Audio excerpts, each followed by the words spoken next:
Ladies and gentlemen, distinguished guests, on behalf of the International Astronautical Federation, it is my very great pleasure to welcome you to the ISC 2017 Industry Day. And at previous ISCs, the IIF and the Industry Relations Committees, IRC, organized an Industry Day gathering high-level officials and experts who will address the Congress participants on very specific topics of direct relevance to the future of space programs worldwide, such as space communication surveillance, space traffic management, and human spaceflight. This year, the Industry Day will provide essential knowledge on these topics, and it will also be a great opportunity to share experiences on both technical and regulatory aspects that we have to deal with in the new space era. This morning, we are going to kick off Industry Day with an exciting plenary on the topic of space traffic management, global challenges to protect the strategic domain of space, and along the day, more GNFs and plenary will fill up the program. I think that it's quite important to address this point now at a time when we speak about constellations with hundreds or thousands of satellites, and it is clear that the question of space traffic management will be crucial for the years to come. So I would like to sincerely thank the chair of the Industry Relations Committee, my friend Robbie Samantha Roy, and all the committee members for working tirelessly for the past year to put together this exciting and unique program. I can tell you that a few years ago, I was in charge of this committee, and the amount of work to be done was very, very big. But since then, we have a lot of newcomers, a lot of new ideas to discuss, a lot of new topics to address, and so it gives you an idea of the very huge amount of work which has to be done to prepare this day, but this day will be a very great success, I am sure. So once again, thank you for being here. Thank you to the Industrial Relations Committee, and I wish you a very fruitful day. It's the right time to discuss these issues. Thank you.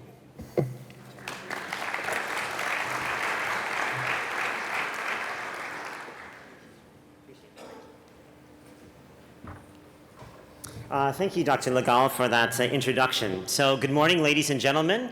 Welcome to the initial plenary keynote address in the panel for the IAF's Industry Day.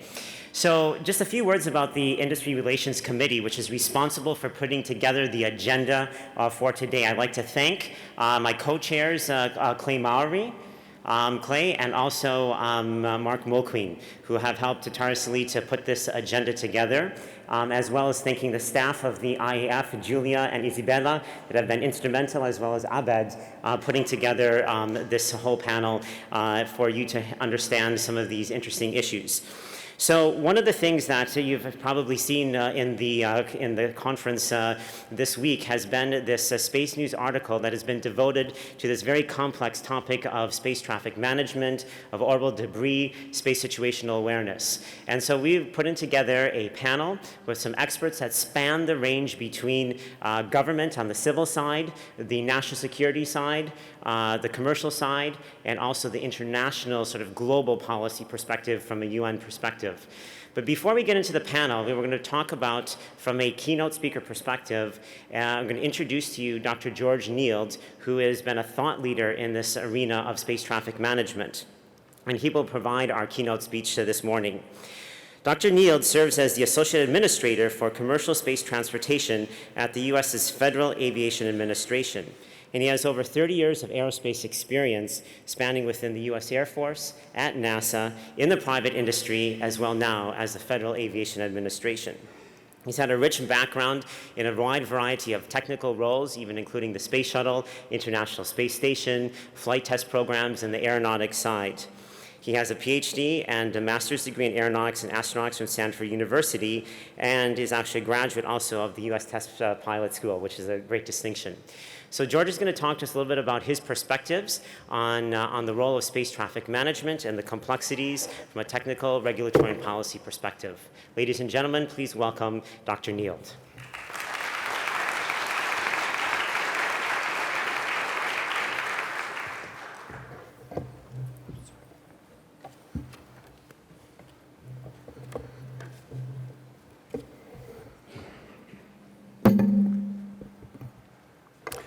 Well, thank you, Robbie, and good morning, everyone. I'm excited to have the opportunity to speak with you today about what I consider to be one of the most pressing issues facing the aerospace community today: the need to come up with an improved framework for providing space traffic management services. This is a topic that the Federal Aviation Administration has been engaged in since prior to the publication of the U.S. National Space Policy back in June of 2010. I find it very interesting, though, that at least in the last few years, the general public seems to have taken quite an interest in the subject. A great example of that was the popularity of the movie Gravity, which was first released about 4 years ago. I'm not sure how many of you had a chance to see the film, but I saw it a couple of times and really enjoyed it. Critics pointed out that the writers appeared to have taken a few liberties with the laws of orbital mechanics, but the visual effects were spectacular. And I think the movie did a fantastic job of illustrating what a bad day in space would look like after a major collision between two objects in low Earth orbit. Last year, the Washington Post ran a story complete with a scary-looking photograph about a chip that had been discovered in one of the cupola windows on board the International Space Station, apparently caused by a small piece of space debris, possibly a flake of paint. The chip was only about 1 centimeter across, and there are actually 4 layers of glass on that window, so the astronauts were said not to be in any danger. But that incident served as a reminder of just how vulnerable our spacecraft are when they suddenly encounter another object, even a small one, which is traveling at orbital velocity.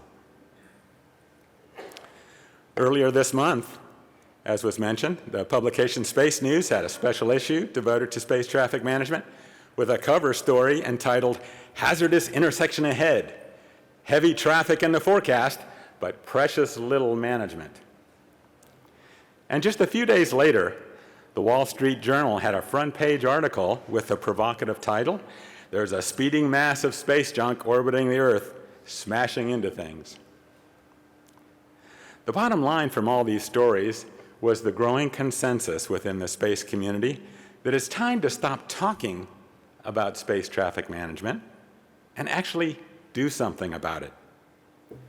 Which leads to the question, so what is space traffic management anyway? Well, there are a number of different definitions that have been proposed, but one of the clearest and most widely used was developed by the International Academy of Astronautics as part of its cosmic study on space traffic management back in 2006. That study defined space traffic management as the set of technical and regulatory provisions for promoting safe access into outer space, operations in outer space, and return from outer space to Earth, free from physical or radio frequency interference. I think that's about as good of a definition as any of the other ones that I've heard. So how did we get to this point where doing something about space traffic management has become such an imperative? To answer that question, I think it's important to recognize some of the challenges that we are facing in space operations today. First, space is becoming more congested. CubeSats and other small satellites are being launched with increasing frequency, and there are a number of near-term plans for mega constellations with hundreds or even thousands of satellites. Second, although the U.S. Department of Defense attempts to keep track of objects in space, they would like to be able to focus on national security issues rather than on the safety of civil and commercial operations. Third, there really are no universally accepted rules of the road for the safety of space operations.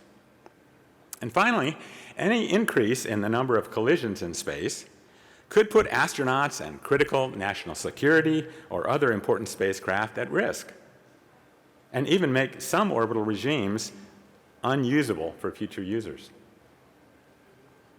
Over the last few years, the US government has taken a look at several different approaches for how space traffic management services could be provided. Options included continued provision by DoD, basically keeping the status quo, provision by a civil government organization, provision by a non-government entity, which would basically mean industry self-provision, and provision by an international organization. So let's take a look at some of the pros and cons of each of those options.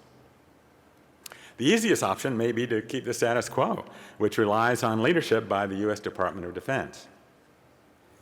But while the US Air Force has been doing a fantastic job of tracking objects in space and sending out collision avoidance warnings as needed, free of charge, our nation's senior military leadership has been very clear.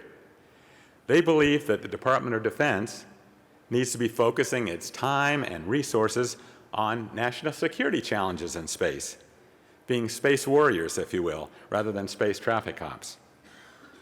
Under the current system, not surprisingly, security classification and data sensitivity issues have prevented the increased transparency that the international community has been asking for, both in terms of the space object data itself and with regard to the analytical processes that are being used along the way. Also, the legacy hardware and software that are part of the current system are not able to easily incorporate new and innovative technologies or to take advantage of data from non-DoD sensors. Finally, since it is not a regulatory agency, the DoD is not well positioned to work with industry or foreign governments on the development of safety guidelines, standards, and norms. Well, what about looking to an international organization to do the job? Space traffic management is clearly an international issue and one that is of interest to all spacefaring nations. Currently, however, there does not appear to be an existing international organization that is ready and willing to take on the leadership responsibility for creating and operating a space traffic management system. Resolving issues related to increased transparency while still protecting classified and/or sensitive information to the satisfaction of the DoD would also likely be a challenge. And with regard to the financial aspects, it's not clear where the funding needed to develop and operate an international system would come from. Finally, given the current state of world affairs, gaining international agreement for such a system appears unlikely in the near term, with full implementation taking many years at best. Well, could we privatize the operation of a space traffic management system? Yes, we probably could. In fact, there are a number of companies providing limited STM-related services on a contract basis today. However, gaining access to and properly protecting classified and/or sensitive information could be a challenge. Also, it is not clear what the business case for a private system would be. To maximize safety, we would want all satellite operators to have access to STM data. But if customers were required to pay for the services that are provided, some operators may find that they're not able to afford the cost. Finally, given the presence of competitive pressures and/or proprietary issues, a private entity may encounter resistance in working with companies or with foreign governments on the development of safety guidelines, standards, and norms. From our perspective, a system administered by a civil agency would have a number of benefits. First, a civil agency could focus on enhancing the safety of space operations as its top priority, rather than providing safety services as a collateral responsibility. A civil agency could partner with DoD to resolve issues associated with classification or data sensitivity. A properly designed civil system could take advantage of new technologies and innovative approaches that are already being identified by private industry and academia. And a civil agency, especially a regulatory agency, would be well positioned to work with stakeholders, including industry and other governments, to develop safety guidelines, standards, and norms. So which civil agency is the right one? Well, based on all the research done to date, we believe that the FAA, operating on behalf of the U.S. Department of Transportation, would be an excellent choice. The FAA has been engaged in working on this issue with the White House, Congress, industry, academia, and other key stakeholders since before 2010. We already have responsibility for overseeing commercial launches and reentries, and we have a knowledgeable and experienced workforce. Our dual mission, both to ensure public safety and to encourage, facilitate, and promote the industry, provides an appropriate regulatory balance. And although other civil agencies, including NASA, NOAA, and the FCC, have been asked about their interest in taking on the STM mission, none have expressed their willingness to do so. Given all of those advantages, the FAA and the Department of Defense have been tasked to jointly implement a civil space traffic management system. It will consist of all of the hardware, software, data and communications connectivity, and personnel that are needed to accept and process observations, create and maintain a catalog of space objects, perform safety-related analysis, and develop and distribute safety-related products and services. The mission of the Civil Space Traffic Management System will be to enhance the safety of space operations and to preserve the space environment. Although the final system architecture has not yet been defined, we've identified a number of guiding principles to assist us in our planning efforts. First, the CSTMS will be designed to maximize the use of commercial capabilities. Second, the system will be capable of being a learning organization right from the start, with improved capabilities being incorporated as they become available, and with plans to take advantage of the innovation and new technologies from both private industry and academia. Third, the system will have an open architecture with the capability to accept observations from multiple sources, use interchangeable software modules to compute orbital parameters and populate a master catalog, and allow alternate approaches to predict and analyze potential conjunctions. Transparency is a key principle. However, classified and/or sensitive information will be protected appropriately both by technical means and via operational procedures. The system will operate cooperatively with existing space situational awareness architectures while maintaining the ability to function independently for resiliency. And finally, the system will provide safety products and services as a public good.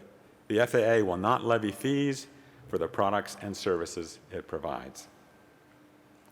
In terms of where we go from here, we are already working very closely with our partners in the Department of Defense to develop an implementation plan that would eventually transition responsibility for collecting and disseminating safety-related space situational awareness data from the Air Force to the FAA. We want to accomplish that transition as soon as possible, but to do so in a crawl, walk, run manner so that all of the key stakeholders are comfortable with the approaches being used and with the progress that is being made and with the products and services that are provided. We think that such a move can be made in a surprisingly short period of time and with a relatively modest impact in terms of the necessary resources. In order to answer any remaining questions about costs, schedule, or the accuracy of the data that is needed, We plan to start by jointly conducting a pilot program, which will operate in parallel with the existing collision avoidance warning process currently being used by the Joint Space Operations Center, or JSPOC. The purpose will be to demonstrate the ability of the FAA to provide orbital safety services as part of a civil space traffic management system. Key steps in the process include being able to accept and process observations, compute orbital parameters and generate at least a partial catalog of space objects, analyze and assess potential conjunctions, and generate collision avoidance warnings as required. Data produced during the pilot program will be compared and validated with data from the DoD. Some of the key questions that a pilot program can help to answer include, in terms of completeness, accuracy, and timeliness, how would the products and services from an FAA-managed civil space traffic management system compare to those currently publicly available from the DoD? What are the potential benefits of using observations from non-DoD sources, either instead of or in addition to data currently being used by the DoD? Can innovative analysis techniques be used to decrease the uncertainty and cut down on the false alarms for potential collisions? And is it possible to increase the transparency of the data and the process while still protecting classified and/or sensitive national security information? Assuming the pilot program is successful, we would move forward with implementing a step-by-step transition plan. The first phase will be limited in scope and will focus on data sharing and transparency. The second phase will mature and expand the operation to encompass all non-military customers and all orbital regimes. We will also reach out to key stakeholders, both nationally and internationally, to begin developing safety-related norms and standards. The third phase will provide full operational capability. And if satellite operators are satisfied with the accuracy and responsiveness of the services provided by the new system, the DoD could begin phasing out its non-national security information sharing and focus exclusively on its military mission in space. At the same time, we would anticipate that the FAA and the DoD would continue to work closely together, sharing observations and other data as appropriate, and providing operational support to one another if needed. So that's our plan. We're very excited about the prospect of taking on this important new responsibility. I look forward to hearing from the other speakers on the panel this morning concerning how we can work together to achieve what I hope is a common vision of data sharing and collaboration. And we're open to feedback from the entire aerospace community on how we can make this effort successful. We would especially welcome the participation of interested partners in government, industry, academia, and the international community. There's no question that space traffic management is a complex issue, but the sooner we get started, the sooner we can begin to reap the benefits of enhanced safety in our space operations and in preservation of the space environment. The time for action is now. Thank you very much.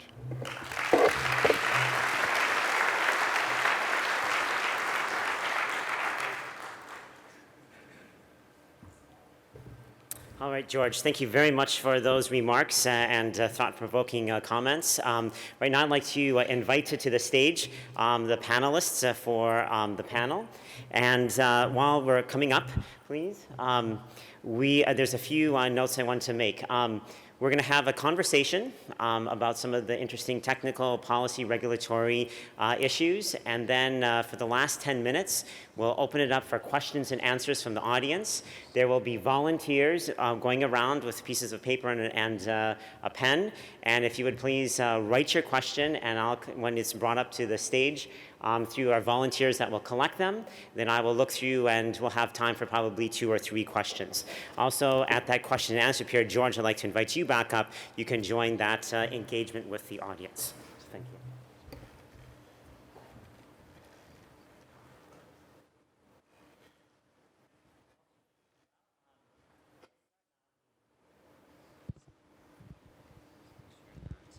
Testing? Okay, great. Sorry.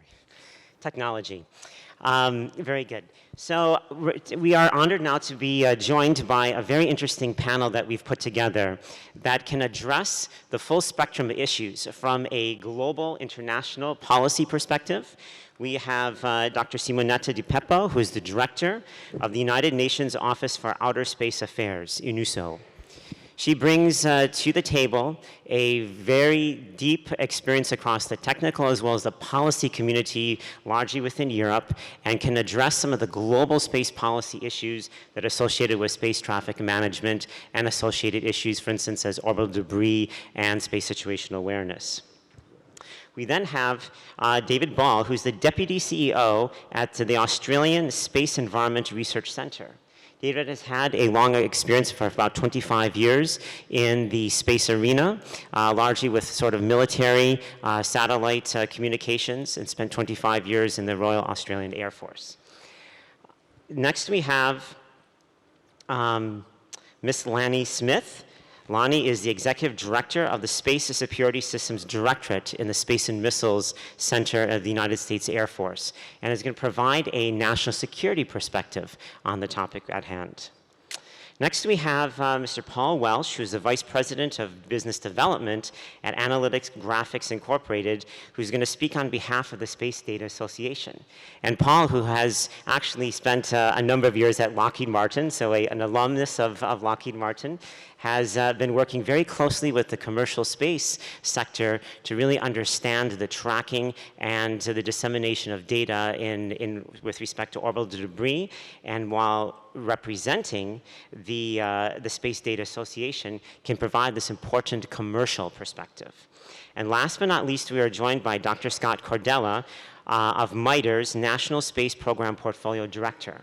And for those that may not be familiar with MITRE, it is what we call a think tank in the United States that brings together deep technical and policy expertise. And Scott has been thinking deeply about this whole topic of space traffic management and the attendant technical policy issues, largely around national security, but can also talk from a broader perspective. So thank you all for joining.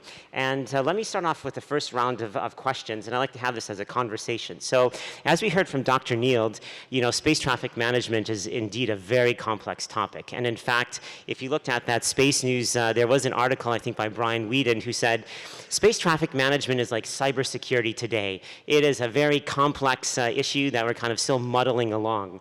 And so the question I have really from your perspective, we'll go down the row here, is from your perspective that you bring to the table, from a policy, technical, civil, national security perspective, what are some of those key elements when we talk about space traffic management that we need to really worry about, especially in light of these large constellations that are being planned to go into space? Simonetta, why don't you provide us first your UN perspective, please? Yeah, thank you, Robbie. Good morning, everyone. It's not easy to answer in just a few minutes, but I'll try to do my best. So I'm sure that all of you are very familiar with what the Committee on the Peaceful Uses of Outer Space did in the past years. And if not, I invite you to go and visit our website at the Office for Outer Space Affairs, and you can find all the history. But now, I have to say that in the very recent past, the committee started to look very carefully at all the issues related to space traffic management, up to the point that last year the legal subcommittee decided to start having a dedicated agenda item, which is quite important because it brings all member states of the Committee on the Peaceful Uses of Outer Space, becoming 87 this year, to start discussing in a structured way the topic. I would like also to mention that in reality, the Office for Outer Space Affairs is managing, since the beginning of its inception, the register of all the objects launched into outer space, which is the only treaty-based tool existing today all over the world.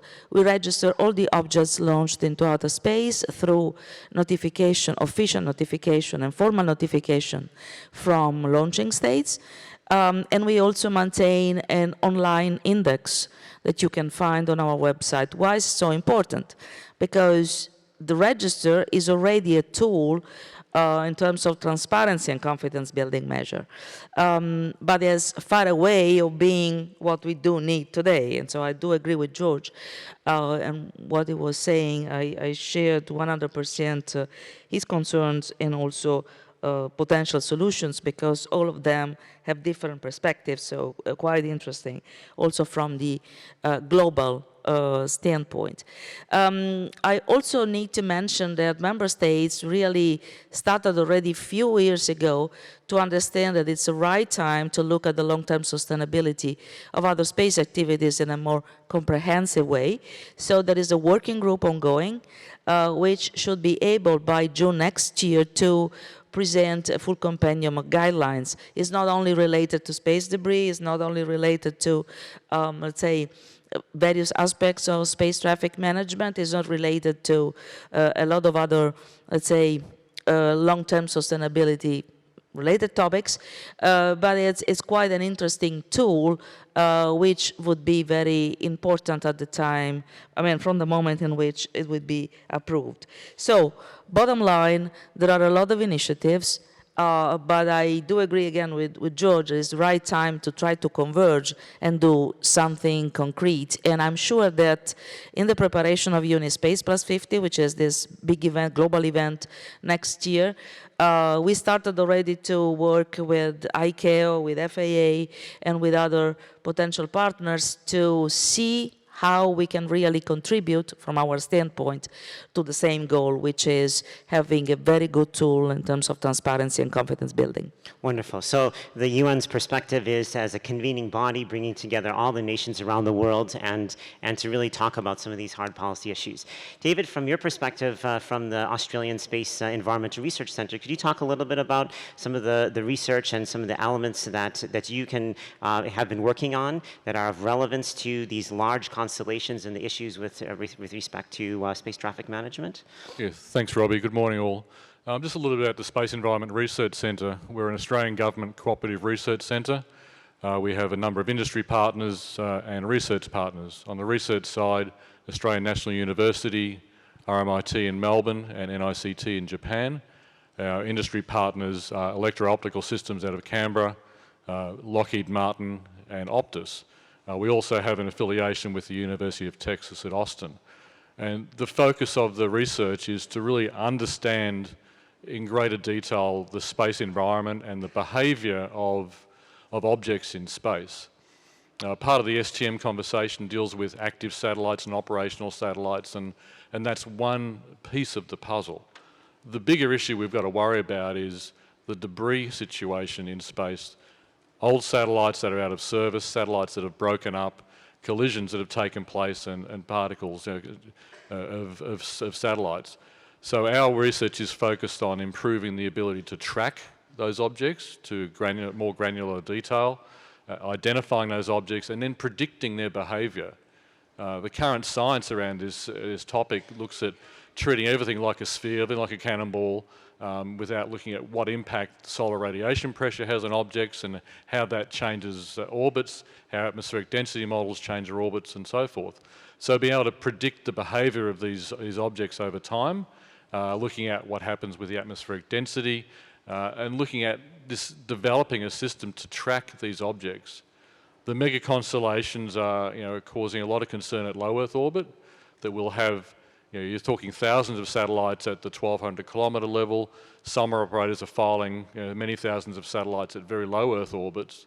So we've all got to launch through that constellation without causing collision. And then constellation replenishment's another issue. As constellations out of age, bringing those satellites down, launching new satellites up. So there's a huge issue here in the replenishment phase as well. So we really need to understand better the environment, tracking those objects, and really understand the science behind it all. Wonderful, David. And Lonnie, representing the U.S. Air Force. So from a national security perspective, I mean, there's this interesting tension between national security interests and then transparency on the global environment.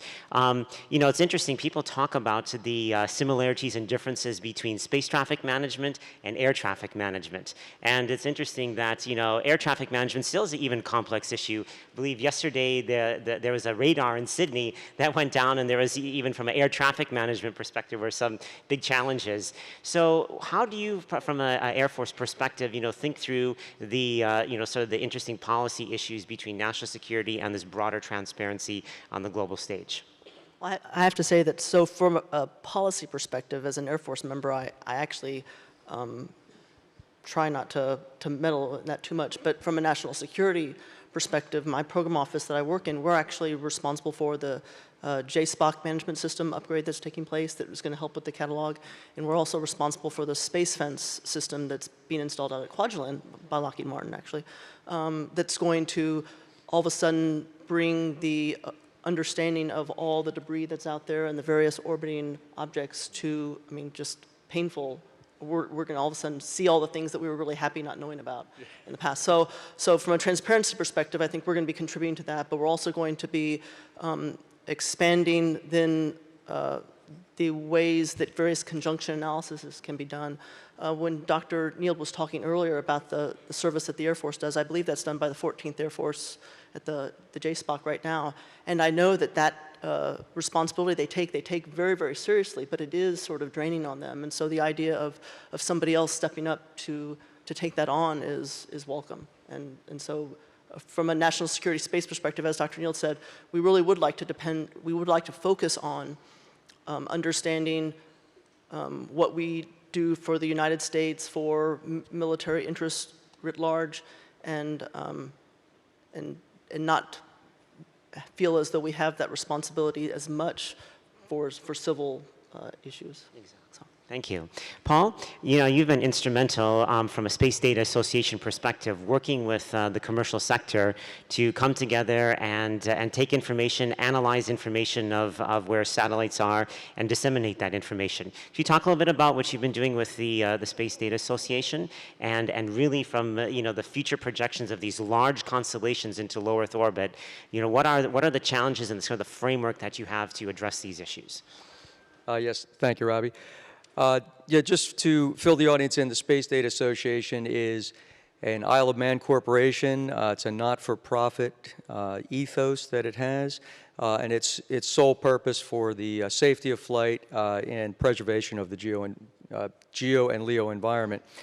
As we look at, and AGI, who I am from, we're their Chief Technology Advisor and exclusive space traffic management services provider. So if you're wondering why I'm here speaking on behalf of the SDA, that's why. These mega constellations that are coming, you know, really heightens the need for effective collision avoidance right now, collision risk mitigation. Dr. Neal said, you know, higher precision is required. Even right now, before these constellations are online, operators receive many more warnings than they know what to do with, and so much so that there's really too low of a signal-to-noise ratio to know which ones to pay attention to, which ones to ignore. So there's so we're really moving out to implement effective collision risk mitigation. So with regard to the mega constellations, there was a published paper here, at IAC last year, and it analyzed some of these constellations and analyzed what that risk was, and it's really a imminent, clear, and urgent need, like the SpaceX constellation with 4,000 satellites. The expected amount of time before a collision with an object 2 centimeters and above, which really counts as something that would cause a catastrophic debris event, that expectation is about 1 year, right? So when that constellation's online. OneWeb, another example with about 700 satellites, that was calculated to be about 12 years. And then the last one, which is surprising when you first look at it, is the Iridium constellation right now. That's about 5 years until a collision with 2 centimeters and above. That last number is really, it illustrates the effect of what happens when there is a catastrophic debris collision. because then you've got almost an order of magnitude increase in the risk. You know, Iridium has 1/10 the satellites that OneWeb has, yet, you know, its expected interval to a debris collision is that much lower. So at the Space Data Association, and everyone else recognizes this is very high stakes indeed, right? So what SDA is doing is upgrading their Space Data Center. They're going to build their own high-precision system. It's going to be self-generated, not reliant on any government data sources. It'll be synthesized from the metric observation level, generate their own catalog, issue their own conjunction alert services, and work with members. Another key thing is it's more than just commercial satellite operators. It's really all satellite operators. And as Dr. Neal said, you don't have true flight safety until you have all operators behaving safely, right? So the implemented precision is implemented via commercial service level agreements. The information about the precision is available for all operators to make their decisions about collision avoidance maneuvers.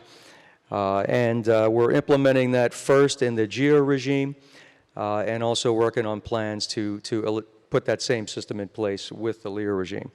So again, mission at hand is get all operators operating safely. And lastly, you know, it's really a here and now problem, and just one or two catastrophic events, and we could be going backwards in time with regard to the benefits we get from space. So we'll loop back again, Paul, but, you know, there's this whole issue of the voluntary element of, you know, you have a service that you provide, you have commercial service agreements, and it's up to you, somebody, to actually join the sort of the consortium, if you will, right? It's from a voluntary perspective. So we'll get back on. Got ideas on that, of course, but exactly. Yeah, I'll Good. defer that to later. Excellent. Scott, let's talk to you from a perspective. You had some interesting ideas also on the technology side of how we can weave those into the debate. Thank you very much. Thanks for having me. I work for an organization called MITRE. MITRE is a technology company whose mission is to improve all of our safety. And the way we work is we work closely with national security folks in the Air Force, national security space. My job is that of the director of our work with the national security space, the non-DOD national security space. We work closely with the FAA and others and so on. So we work across a broad footprint, and increasingly internationally, in fact, as well as in Australia. So a pretty broad view. So what I'd like to kind of pile on top of what George was saying is the unification of a lot of things. So Robbie, you sort of pointed to it when you talked about air traffic, and I think Virgin Galactic goes to space, being merged with LEO, going out to cislunar and beyond. And how do we integrate across civil, national security, commercial space in a way that each party feels that they have their equities looked out for, and the natural human behaviors make this go faster. There's business opportunities, there's security opportunities, and so on. And so I guess my challenge is in using the framework that George spoke about, the regulatory and the technical pieces. What are some of the key technologies that I'm seeing? And how do we accelerate them? What can we do to make it go faster, increase the uptake? So I see a few. One is machine automation. I think machine automation is going to play a huge role in space traffic management. If you think now about how manual processes are in JSPOC and other places, and what could they be in the future, this is an exciting time. We see this in a lot of other domains, self-driving cars, so on. What does this mean to space traffic management? Especially with the exponential growth of all the objects that are on orbit, going to be on orbit, we're going to need more machine automation. And in that conversation, how do we build trust in that automation? How do we delegate the appropriate things to the machine and retain the things that are appropriate for the humans. That's a whole area that touches our community, but a bunch of other communities. And I think we should be on the lookout to pull that into this community. Another one is cyber resilience. I think part of the transparency that George spoke about, the confidence that we have in operations is we want to know that our systems are not vulnerable to some capricious or malicious attack. And if something goes wrong, we need to have transparency that we can discern what happened and why. And I think that's a community effort that we're going to all have to work on. Because if we start fragmenting and not trusting ourselves, we will not get to the vision that George has spoken about. And a third, and this is in the spirit of increasing competition, making this an open environment for small companies, big companies, is what I call open architectures.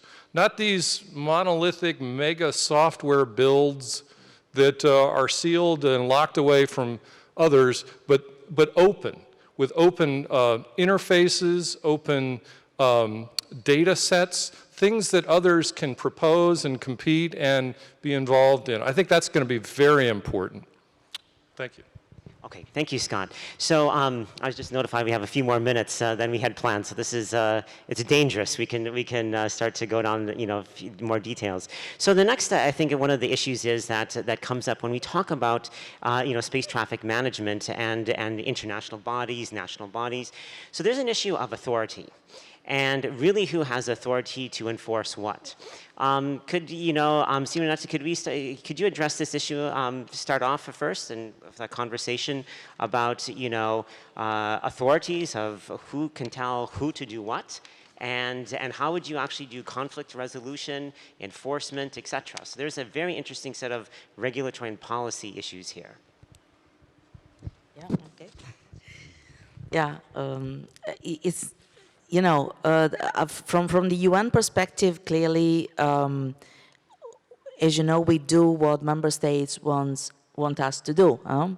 And so on our side, on the executive side, so the Office for Outer Space Affairs, what we started to do in this field already 3 years ago was, for example, to start discussing and organizing 3 conferences together with ICAO, to put together the two communities and start understanding also the technical, let's say, associated issues, because, you have to start from that in order then to go to the policy and regulatory level. And it was very interesting because from the discussions we got, we now have a set of observations jointly agreed. And I'm going to present this to our member states, the committee, to see which is the next logical step. Now, if we talk about instead conflicts, then, and which is the organization which has the authority to really to discuss that, if we talk about disputes between states, this can be done only under international law from the International Court of Justice. Now, every time we talk about that is a little bit, I feel uncomfortable, but okay. That's the current situation. What I would like to instead to underline is that I see really, from my perspective, quite an interesting, let's say, interest in discussing between the various organizations what we can do really at the maximum extent possible of the current capabilities. And what I do believe is important is the involvement of the private sector. And so we started already with ICAO to see if we, for example, we can put together what we call a learning group. There's been an informal learning group in the past, but we do believe that this could be one of the, let's say, next logical step to start discussing in a holistic way which kind of solutions we could put on the table following what George mentioned this morning and what we heard in this first round of discussion. So we are in the process, and what I can tell you from our standpoint, so from the UN standpoint, the process is speeding up, which is also another good sign. And I hope that it will speed up even more so that in the very near future we will have more answers than questions. Okay. So, Paul, I'll turn it over to you. Do you want to say something about this perspective? Paul. Oh, sure. Yes. So from a commercial perspective, there's this a voluntary, framework, but at the end, there's going to be all this issue of authorities. You have data that's provided to operators. Operators have to take action, and who's responsible? What are the liability issues? What are your perspectives on that? Right, as Simonetta said earlier, there's no short answers to that, Yes. but I'll take a crack at it. Right, there's, since the original SDC put in place in 2010, right, the rules of the road or general operational protocols for what you do, what you don't do, best practices have been developed by the participating operators, kind of from the ground up level, right? I think that's important. But at the same time, many who have seen me in lots of places, I advocate for, let the operators get out in front, define the rules that they'll be adhering to rather than have someone else define them for them. With all that said, I mean, there's a clear recognition that that's not enough, and that the governments of their sponsoring state, have the ultimate responsibility, right? So the view is the regulatory oversight role is looking for adherence to those rules and those protocols, as well as there's really going to be a continuously evolving definition of those rules. I mean, as you've got to start somewhere, you've got to go off and do it, and then, standards bodies, working groups, everything else, at the technical level as well as at the policy level are key to evolving that. The other thing is that in contemplating this question more last night after we prepped for this, is that SSA capabilities are more and more accessible than they have ever been and will continue to do so.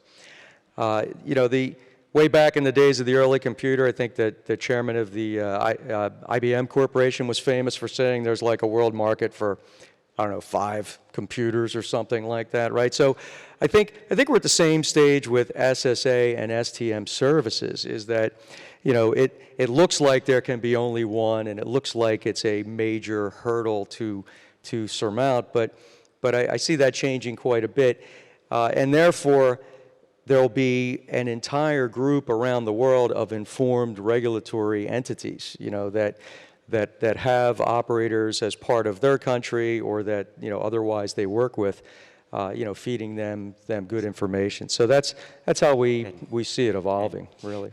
So on that front, there's also this whole issue of orbital debris and the tracking of it. David, you talk a little bit about the modeling and things like that you're doing, but ultimately we have to come up with a solution as orbital debris, the congestion increases. If there are events, what are some of the ideas that have been out there to actually address orbital debris? On one hand, there are actions that should you deorbit your satellite at its end of life? If there's debris out there, what are some of the technical approaches to actually cleaning up debris if in low Earth orbit, etc. David, you want to say a few things about that, and then let me turn it over to Lonnie then. Sure. Thanks, Robbie. I think in terms of the orbital debris issue, we have created a mess that's quantifiable today and understandable today, but we need to do more about predicting the behaviour of those objects. We have a whole ton of CubeSats being launched today for various reasons. We all understand the infant mortality probability of a CubeSat is not 0, and these objects today do not have propulsion systems on them. So they're launching anywhere between a 600-kilometre orbit where they'll be up there for probably in excess of 25 years to some at 400 kilometres where they'll be burning up and coming back in a few years' time. But we've all got to track those objects. Those objects, if they've died, they have no beacon, they have no identification on them. We need to use a system of optical sensors and laser ranging sensors to identify, tag and track that debris or those objects. If there's collisions, looking at the debris elements of those. Absent that, we can't build up a picture. And I don't think we can leave it to the individual satellite operators to voluntarily put their foot forward. It has to be something that goes back to a mandatory requirement based on the launching state to set the scene and set requirements on operators that they must provide the data as to objects, where they are physically in orbit, how that orbit is changing over time. And without the science about that orbital prediction, we're shooting in the dark on a lot of these factors. Yeah, interesting. Lonnie, you have some thoughts on that? So the U.S. government has a requirement for all of our DoD launches that we address sort of the orbital debris issue. Well, we don't want things up there forever. We want to make sure they are either out of the way or they will deorbit appropriately or not, depending on what's required. So we do have a big interest in sort of a pre-launch kind of way of dealing with it. Post-mission debris management, I mean, the whole idea of now there's a bunch of debris out there, what do you do about it? I've actually recently been reading a bunch of articles in preparation for all of this. But as early as 2010, 2011, we were talking about trying to envision projects that could go into a low Earth kind of way and sort of, harvest debris and bring it back down. And even last week, there was an op-ed done by the Aerospace Corporation, one of the directors there. Aerospace Corporation, sort of like another company like MITRE is, a think tank for the US government, did an article on debris and a potential technical means of bringing down a low Earth orbit stuff to increase safety. So we definitely have a big interest in it from making sure that debris doesn't impact our own national satellites, but from human spaceflight perspective and so on. And I guess it's becoming less of a science fiction thing that we'll do it, and people are beginning to realize that we just need to put the resources towards the problem. Great. So at this point in the remaining 10 minutes or so, George, would you mind joining the stage, please? And I'm going to take a few of the questions that the audience has kindly provided. So actually, George, we'll put you in the line of fire initially. And here's an interesting question, which really gets to the heart of sort of the accuracy of tracking data, et cetera. So the question is, how do you intend? Now, you is not so much as the FAA, but it could just be in general a conceptual issue, and others can actually join in on how do we intend to validate or qualify the information coming from various sources. This is with respect to space situational awareness. For instance, data related to objects of both in GEO and LEO are identified by various other optical networks around the world, and there's even private international radar networks. So the question becomes is how do we take all this information together and build a sort of a consolidated, accurate, verified, and validated data set if we're really going to make sure that we can tell satellite operators, move or be aware of various conjunction events?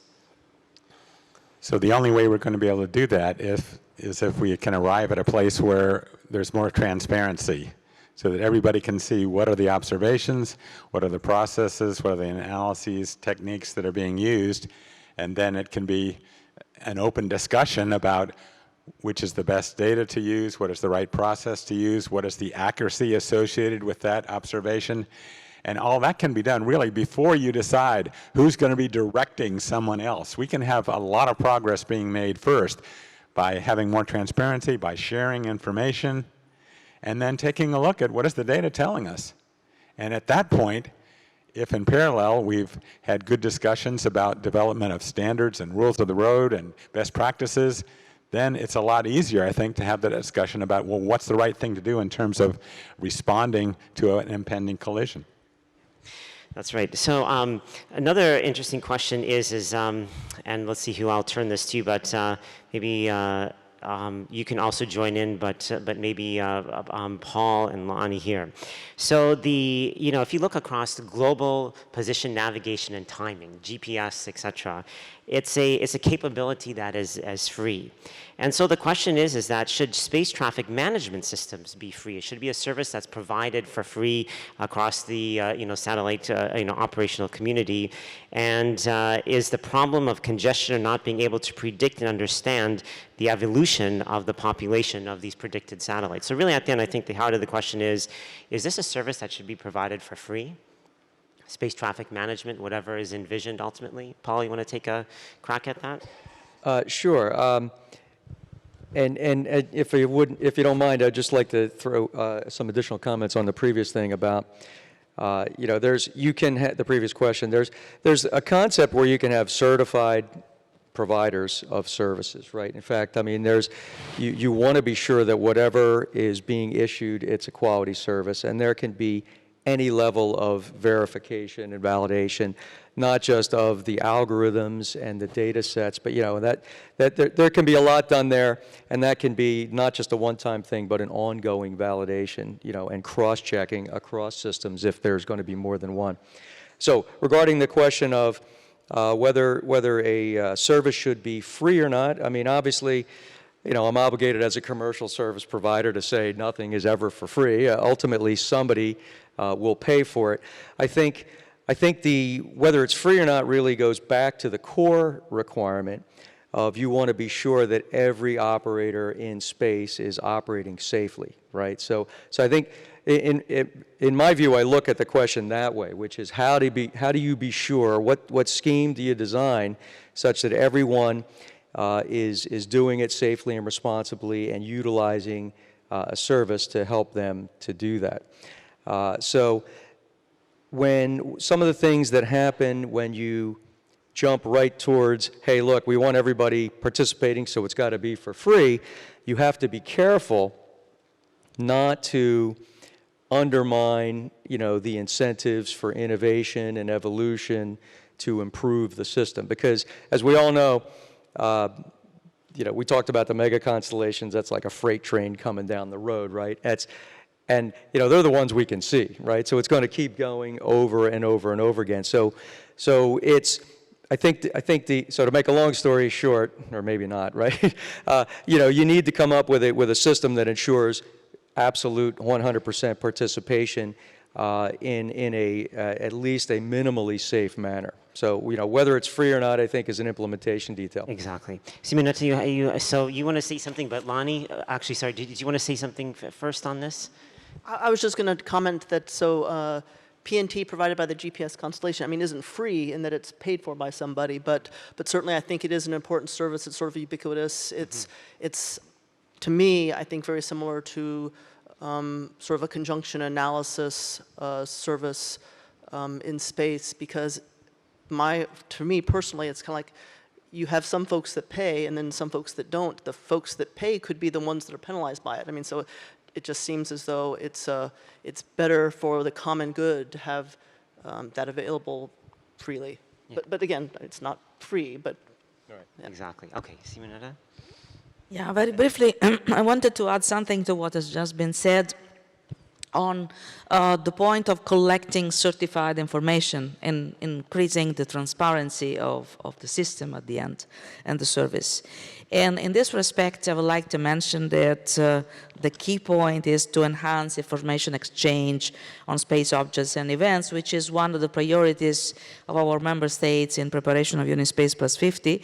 And this will allow to really enhance the implementation of TCBMs in outer space. Now, there are several ways of doing that. There are several proposals on the table. For sure, we are discussing, and I believe what should be done is to improve the register of the objects launched into outer space with additional certified information from launching states, for example, pre-launch notifications or in-orbit maneuvers or re-entry maneuvers to be notified by launching states. In this way, what just been said will be, I mean, the services will be improved by definition because the original data will be certified. And since we cover the entire globe, this could help a lot in the implementation of the services. Okay. We have just 2 minutes before we conclude, and so the last question I think I'll ask is, it's a one of inclusivity. Do we feel, and I'll just throw this out to the panel, that all the stakeholders, all the elements of industry, from large international satellite operators to new emerging companies, do we feel that that they're being involved in this whole discussion? Is the circle of stakeholders broad enough? And just one other element to that, which is, we're trying to fix things in low Earth orbit. As we, as humanity, move beyond low Earth orbit and we do go into the cislunar environment, we go to Mars, we've got to worry about things like orbital debris and congestion and traffic management. So we've got to understand what are the lessons learned from grappling with our own planet before we actually go off and have activity off planet. So I guess the first of all question is, do we feel that we have all these stakeholders, or do we still have to work to continue to bring others into this discussion and debate now as well as into the future? Yeah, I'll take a crack at that. I think from the existing operators and new operators emerging, I think we still have a problem in the conversation that not everyone's included. We see conversations with, for example, CubeSat operators at universities who don't yet understand that they need to file their frequencies with the ITU in terms of the TT&C and telemetry and communications. So there's that gap at the CubeSat level, and then looking at the space launch environment to actually get their launch authority. So there's still a need for an ongoing conversation beyond the established operator environment, in my view. Interesting. Any last 30 seconds soundbite? I would say everyone wants to do the right thing. Their level of awareness and engagement, can be across the board. Okay. Just a quick George. comment. Sure, absolutely. This is a complex issue. We can continue talking about it, or we can try to start and make improvements as we get smarter and include other stakeholders. But we really need to stop talking and start acting. Wonderful. Thank you, George. Ladies and gentlemen, please join me in congratulating and thanking our panel.